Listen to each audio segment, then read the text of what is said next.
नमस्कार मैत्रिणींनो, शुभ दुपार सगळ्यांना. तर हा व्हिडिओ तुम्हाला गुरुवारचा येत आहे 1 जानेवारीचा. तर म्हटलं चला आज नवीन वर्षाची सुद्धा सुरुवात होत आहे. तसं तर आपल्याकडे नवीन वर्षाची सुरुवात गुढीपाडव्याच्या नंतर होते, पण कॅलेंडरप्रमाणे आता इथं आत्ता सुरू झालेले आहे 1 जानेवारीला. तर चला काय हरकत नाही, मस्त असे गोड गुलाबजांबू बनवूया. तर इथं ना गुलाबजांबूचं पॅकेट आणून ठेवलेलं होतं. तर ते कधी आणलं होतं, दिवाळीच्या वेळेस आणलं होतं. पण आम्ही फिरायला गेलो होतो त्याच्यामुळं काही लक्षात राहिलं नाही. फ्रीजमध्ये तसंच ठेवलेलं होतं. नंतर म्हटलं चला आता मी पाहिलं, बाहेर काढून घेतलं आणि मस्त पीठ मळायला सुरुवात केली. तर आता 1 जानेवारीचा दिवस पण आहे, पहिला दिवस. तर म्हटलं चला नवीन वर्षाची काहीतरी गोड पदार्थांनी सुरुवात करूया. बाकीचे सगळे सकाळचे कामं मी आवरून घेतलेले आहेत आणि मस्त असं मी गुलाबजांबू करायला लागले. तर चला मग तुम्हीसुद्धा पूर्ण रेसिपी पहा. गुलाबजांबू येतात सगळ्यांना, पण चला म्हटलं तुमच्यासोबतसुद्धा शेअर करते की मी कसे गुलाबजांबू बनवते. तर इथं सगळं पीठ काढून घेतलं, हाताने सगळं एकत्र करून घेतलं, कारण त्याच्यामध्ये बारीक गुठळ्या होत्या. त्या पण मी मोडून घेतल्या आणि दूध गरम करून ठेवलेलंच होतं, ते पण थंड झालं आणि त्याच्यानंतर पीठ मळायला घेतलं गुलाबजांबूचं. तर असं हाताने मी चांगलं पीठ मळून घेते. जेवढं पीठ चांगलं मळताल तेवढे गुलाबजांबू चांगले फुलतात किंवा फुगतात. तर आता इथं 2 हाताने मी चांगलं पीठ मळून घेते आणि अजून थोडंसं दूध लागलं तर टाकून घेणार आहे. तर अशा पद्धतीने चांगलं पीठ मळून घ्यायचं. एकदम मऊ हाताला हे झालं पाहिजे. गोळी पटकन तयार झाली पाहिजे. चिरा वगैरे पडल्या नाही पाहिजेत. अशा पद्धतीने पीठ चांगलं मळून घ्यायचं. कारण कमी मळलं ना तर त्याला चिरा पडतात. पटकन अशी हातावर गोळी पण तयार होते. तर अशा पद्धतीने पीठ मळून घ्यायचं. तर आता छानपैकी मी गोळ्या करायला सुरुवात केली आणि मस्त आता तळून पण घेणार आहे. एकीकडे मी गोळ्या करते, तेल पण कढईमध्ये गरम करायला ठेवले. कारण जास्त वेळ पण ठेवायचं नाही, नाहीतर ते सुकत चलतं पीठ असं. तर आता हे पीठ मी पटकन असं गोळ्या तयार करून घेते सगळ्या आणि मस्त तळून घेते. तर खूप छान असे गोड पदार्थामध्ये म्हटलं चला आज गुलाबजांबूच बनवूया, म्हणजे दिवस पण चांगला आणि सुरुवात पण चांगली. तर आता इथं सगळ्या गोळ्या मी मळून झालेल्या आहेत आणि तळायला घेतल्या. आता तळीताना काय केलं, लोखंडाच्या कढईमध्ये तेल टाकून घेतलं. थोडंसं मी आधी चांगलं गरम होऊ दिलं आणि गॅस बारीक केला. जास्त गॅस मोठा ठेवला तर लगेच करपायला सुरुवात होती. तर शक्यतो पहिले 2-3 टाकून पाहायचे आणि करपले ना तर गॅस थोडासा बंद करायचा. तेल जास्त हीटवर असतं त्याच्यामुळं कमी हीट होण्यासाठी थोडंसं गॅस बंदच ठेवायचा. नंतर मग सगळे गोळे टाकून घ्यायचे आणि मस्त अशी बारीक गॅसवर तळायचे. तर आता इथं माझी सुरुवात झालेलीच आहे गुलाबजांबूचे गोळे तळायला. तर आता झाऱ्याने मी एकदम ते जे तेल आहे ना, खालीवर खालीवर करतच सगळे गुलाबजांबू मी दमाने तळून घेतले. बराचसा वेळ लागला, कारण असे तळले नाही ना तर पूर्ण लगेच काळे होतात. त्याच्यामुळं तळीताना थोडेसे स्लो तळायचे आणि एकदम बारीक गॅसवर तळायचे, खालीवर खालीवर करत. मस्त असे गुलाबजांबू आपले तळून झालेले आहेत. थोडेच राहिले तर आणि एका पॅकेटामध्ये अर्धा किलोचं पॅकेट होतं, त्याच्यातमध्ये 100 गुलाबजांबू झाले. तर मस्त असे फुगले एकदम, कारण पीठ मी चांगलं मळलं होतं ना त्याच्यामुळं टम्म असे फुगले तर तेलामध्ये टाकले की. तर चला मग आता तळून झाले, साखरेचा पाक करायचा आहे. तर इथं थोडेसे पहिले आधी टाकलेले 2-3 गुलाबजांबू करपले, तर मी बाजूला साईडला काढून ठेवले. तर आता कढईमध्ये स्टीलच्या मी साखर टाकून घेतली अर्धा किलो आणि 1 गल्लास पाणी टाकून घेतलं आहे. तर जास्त पाक पाहिजे यायला, कारण बरेचसे गुलाबजांबू येतं.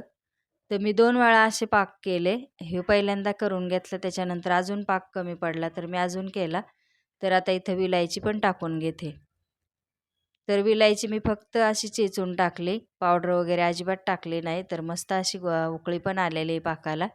तर एवढ्याच पद्धतीने 2 हे म्हणजे एका ह्याच्यात बसणार नाहीत, त्याच्यामुळं मी 2 कढया पाक केला. कारण आधी 1 कढई एवढीच पाक करून घेतली, त्याच्यानंतर इतकीच केली. तेव्हा ते 100 गुलाबजामुन मैत्रिणींनो, शुभ संध्याकाळ. तर खूप दिवस झाला ना गुलाबजामुनचं पॅकेट आणून ठेवलं होतं. तर मला लक्षातच नाही की गुलाबजामुन आणलेले पॅकेट आणलेले. तर जवळजवळ आता 2 महिने झाला असं. तर राहिलं तसंच विसरून. मग अचानक लक्षात आलं, फ्रीजमध्ये मी पाहिलं. तर म्हटलं चला आता मस्त गुलाबजामुन बनवते, कारण दिवाळीला आणलेलं तर ते आत्ताशी करायला घेतले. 2 महिने होऊन गेले, कारण आम्ही फिरायला गेलो ना, ते तसंच विसरून राहिलं. मग ते तसंच राहून गेलं. म्हणलं चला आता खूप दिवस झालं पडलेलं आहे तर बनवून घेऊया. तर असे मस्त मस्त स्वीट गुलाबजामू बनवते आणि ते पण तुम्हाला दाखवते मग कसे बनवलेत. तर इथं चालू आहे आता पाक करायचं. पाक थोड्या वेळातच होईल आणि नंतर मग टाकून द्यायचे. पाकामध्ये टाकायचे. तर अर्धा किलोच्या वर मी साखर टाकली याला. पीठ पण जवळजवळ अर्धा किलोचे आणि अर्धा किलोच्या वर जास्त साखर टाकली, कारण पाक जास्त लागतो ना मुरायला गुलाबजामुला. त्याच्यामुळं मग पाणी पण थोडंसं मी जास्त टाकलं, 1 ग्लास. तर आता थोडंसं मी पाक अजून होऊन देते, अजून काही झालं नाही. आणि त्याच्यानंतर मग आता हे तळलेले गुलाबजामुन येतं ते मी पाकामध्ये मुरत ठेवणार आहे आणि झाल्याच्या नंतर परत तुम्हाला दाखवते.